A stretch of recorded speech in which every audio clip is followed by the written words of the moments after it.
Good morning, students. Hope you all are fine. So, in our previous class, we read our chapter number 13. Now, today I will teach you your chapter number 14, Baswa's Farm. Okay. Basava का खेत. Okay. तो आज हम पढ़ेंगे Basava farm chapter. Now start करते हैं आपका chapter. I am Baswa. My father is a farmer. We live in Belvanika village in Karnataka. मैं हूँ बासवा.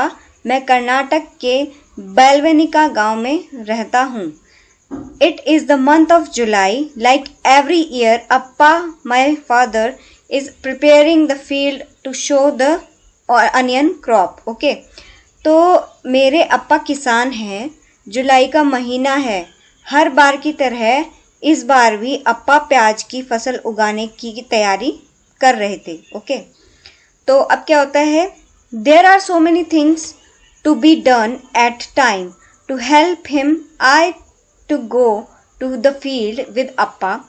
इन the last few days Appa has been using the khunti an iron rod to dig the soil, loosen it and make it soft. अब क्या था कि खेती करने के लिए अप्पा को कितने सारे काम करने पड़ते थे. जब ज़रूरत पड़ती है तो अप्पा मुझे अपने साथ जो है खेत में ले जाते हैं. पिछले कुछ दिनों में अप्पा ने खुंटी की मदद से खेत की मिट्टी को नरम किया. ओके. तो बासवा फार्म जो है, बासवा का खेत, तो वो उसके बारे में बता रहा है कि मेरे जो अप्पा हैं वो किसान हैं और अप्पा प्याज की फसल उगा रहे हैं और उसकी तैयारी में लगे हैं. खेतों में जो काम करने के लिए अप्पा जाते हैं, बहुत सारे काम होते हैं, तो कभी ज़रूरत पड़ती है तो मैं भी जो है अप्पा के साथ खेत में काम करने चले जाता हूँ. तो पिछले कुछ दिनों में अप्पा ने खुंटी, आपको पता होगा एक खुंटी जो आयरन की रॉड होती है, उससे खोद के मिट्टी को जो है नरम कर दिया था खेत की, है ना. अब क्या है, अब बात आती है शोइंग द सीड्स, खेती का हुनर. अब देखते हैं कि खेती में क्या क्या चीज़ें यूज़ होती हैं और कैसे हम खेती करते हैं. This year also my father will sow onion seed in the field. The bullock cart will pull the carriage and the appa will walk behind them. अब क्या था कि अप्पा इस बार भी खेत में प्याज के बीज बोएंगे. बैल जो हैं कुरेंगे उसे और खींचते जाएंगे और अप्पा पीछे पीछे से जो है बीज डालते जाएंगे. ओके.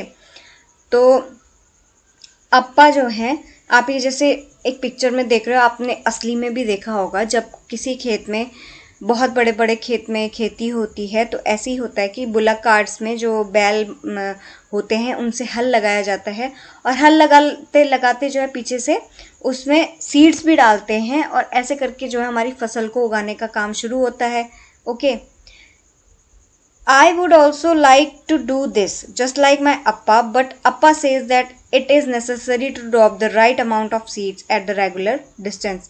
अब क्या था कि अप्पा को इस तरह जो है कुलीगे में बीज डालते देख मेरा भी ऐसे ही करने को मन कर रहा था, पर शायद मैं इसके लिए अभी छोटा हूँ, क्योंकि अप्पा ने मुझे कहा कि बीज ऐसे नहीं डलते हैं, कहीं मेरे हाथों से ज़्यादा बीज गिर गए तो थोड़े थोड़े बीज करके बहुत मुश्किल होती है और इसमें जो है थोड़ा डिस्टेंस बना के, this is not so easy to do. He says that I may drop too many seeds at one place. I must wait till I am a little older to be able to do this properly. तो जैसे वो उस अप्पा कहते हैं उसके कि कहीं मेरे हाथ से जो है ज़्यादा बीज अगर गिर गए, थोड़े थोड़े बीज गिराना बहुत मुश्किल होता है, पता नहीं मैं कब ये सब कर पाऊँगा. ओके. बासवा कहता है. तो बासवा के जो है अप्पा ने मना कर दिया था कि अभी तुम छोटे हो, अभी नहीं कर पाओगे. अगर तुम ज़्यादा अमाउंट में ये बीज ऐसे डाल दोगे उसमें तो ये भी नुकसानदायक है, और कम बीज डालना जो है बहुत कठिन था उसके लिए. The sprouts appear. अब क्या था, प्याज की फसल उगने लगी थी. It is now 20 days since the seed were sown. The onion plant have started to sprout. Along with onion plants, weed have also come up. अब क्या था कि बीज बोए लगभग जो है 20 दिन हो गए थे. प्याज के छोटे छोटे पौधे निकल आए थे. साथ ही निकल आई थी खरपतवार। तुम जानते हो खरपतवार क्या होता है? खरपतवार मतलब वीड। वीड क्या होता है? वीड पढ़ते हैं हम। Weed grow in field and gardens without being planted. Weed हम ऐसे प्लांट्स को कहते हैं कि जब तुमने किसी खेत या बगीचे में देखा होगा कि कुछ ऐसे पौधे जो बिना बोए अपने आप उग जाते हैं, उन्हें हम वीड कहते हैं। ओके, आप देखते हो कि कहीं हमने कोई फसल बोई है, उसके जो बीच बीच में एक अनवांटेड प्लांट जो हमने नहीं उगाया होता है वो भी उगता है, उसको हम वीड कहते हैं। Appa says that we must remove the weeds so that they do not take up all the water and fertilizers. If there are too many weeds, then the onion plant will not be healthy. Amma, uncle and I, we all help Appa to take out the weeds. अब क्या था कि उसको हम खरपतवार कहते हैं, तो अप्पा कहते हैं कि इसे निकालना बहुत ज़रूरी होता है, नहीं तो सारा खाद पानी खरपतवार ही ले लेगी और प्याज की फसल कम हो जाएगी। मैं भी खरपतवार निकालने में अप्पा, अम्मा और काका की मदद करूँगा। जब आपने देखा होगा खेतों में जब हम ये फसल उगाते हैं, उसके बीच में जो अनवांटेड प्लांट उग जाते हैं जो हमें नहीं चाहिए होते हैं, उन प्लांट को निकालना जो है ज़रूरी होता है। वो ज़रूरी इसलिए होता है क्योंकि जो खाद वगैरह हमने उस प्याज की फसल के लिए डाली होती है, वो जो है ये अनवांटेड प्लांट ले लेंगे, तो प्याज की फसल कहाँ से उगेगी? जब एक्स्ट्रा कोई पेड़ उसमें उग रहा है तो उसको भी कुछ पानी कुछ खाद चाहिए होगा, तो वो आधा तो वही ले लेंगे। तो इसलिए प्याज की फसल तो ऐसी मतलब कुछ ख़राब भी हो सकती है, तो उन वीड्स को निकालना ज़रूरी होता है। Okay, growing plants. अब क्या था, प्याज के खेत में प्याज की जो है फसल उगनी शुरू हो गई थी। I am happy to see the plants growing. They are tall enough to reach my knees. The leaves have started turning yellow and drying up. This means that the onion are ready to be taken out. अब क्या था कि हर रोज पौधे को बढ़ता देख मुझे बहुत खुशी होती थी। अब तो ये पौधे खूब बड़े हो गए थे, मेरे जो है घुटनों तक, ऊंचे ऊंचे घुटनों तक आ गए थे ये पौधे, और पत्ते भी पीले होकर सूख गए हैं। अब प्याज निकालने के लिए बिल्कुल तैयार था। अब जो है बासवा के खेत में प्याज की खेती हो गई थी और प्याज जो है पकने शुरू हो गए थे। तो बासवा बहुत खुश था ये सारी चीज़ें देख के। Do you know everyone at home will have to work to take the onion out. It is important that this should be done at the right time. If we are late, the onion will rot in the ground itself and all our handwork will be wasted. अब क्या है कि क्या आप जानते हो, अब प्याज के लिए तैयार पौधों को निकालना है। प्याज की फसल में ये काम सबसे अधिक ज़रूरी है। अप्पा, अम्मा, काका, छोटी माँ और मैं सभी जुटकर ये काम करेंगे। समय से प्याज नहीं निकाले तो सारे प्याज जो है ज़मीन के नीचे ही सड़ जाएंगे, फिर तो सारी मेहनत जो है बेकार हो जाएगी। और जो है जब हम प्याज की जैसे खेती हो गई है, इसको टाइम पे निकालना भी बहुत ज़रूरी होता है, क्योंकि अगर ये ज़मीन के अंदर ज़्यादा टाइम तक रह गए तो ये खराब हो सकते हैं। ओके, द अनियन क्रॉप, प्याज की फसल।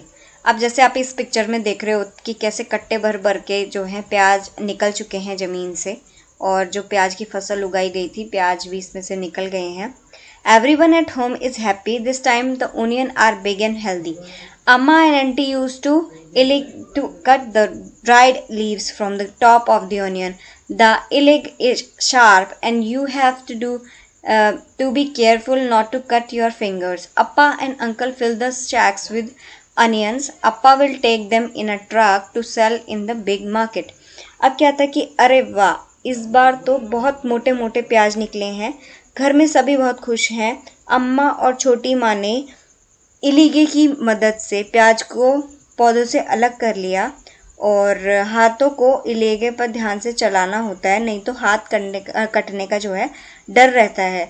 अप्पा और काका ने मिलकर प्याज को बड़ी बड़ी बोरियों में भर भर कर बांध दिया। अब अप्पा इन्हें मंडी में जो है बेचने के लिए जाएंगे, ट्रक में ले जाएंगे। ओके, तो ऐसे करके जो है प्याज की फसल उगाई गई थी। बासवा के घर में, बासवा के खेत में प्याज की खेती ऐसे करके की गई। ओके, सो सो ऐसे करके जो है बासवा के खेत में प्याज की खेती हुई। सबसे पहले तो मतलब खेती में हल, जो हमने पढ़ा कि हल लगाया जाता है। धीरे धीरे करके जब हम प्याज अगर उगा रहे हैं, हम कोई भी फसल उगा रहे हैं, उसमें क्या है, प्रॉपर तरीके से पहले उसमें सारी खुदाई होती है, फिर हल लगाया जाता है। हल लगाते लगाते सीड्स जो हैं उसमें बोए जाते हैं। कुछ टाइम बाद वो सीड्स उग के जो है पौधे का रूप लेते हैं। फिर पौधे से फिर वो, अभी जैसे आपने इसमें प्याज का फसल के बारे में पढ़ा, तो वो प्याज बन गया था जैसे। तो अंडरग्राउंड हमारे जो प्याज हैं वो अंडरग्राउंड उगते हैं। तो उसको ज़्यादा देर तक हम अंडरग्राउंड भी नहीं रख सकते हैं, क्योंकि क्या है, उसके ख़राब होने का डर रहता है। तो हमें उसे जल्दी से निकालना भी होता है जैसे ही प्याज उग जाते हैं। तो ऐसे करके बासवा ने अपने खेत में जो है प्याज की खेती करी और फिर उसे बेचने के लिए मंडी में गए। तो होप करती हूँ आपको ये चैप्टर काफ़ी अच्छे से क्लियर हुआ होगा, समझ में भी आया होगा। इसके क्वेश्चन आंसर आपकी नेक्स्ट क्लास में कराए जाएंगे, तो इस चैप्टर को जो है बहुत अच्छे से पढ़ो और समझो। ओके, तब आप अपने क्वेश्चन आंसर्स भी सॉल्व कर पाओगे। Okay, so thank you so much students.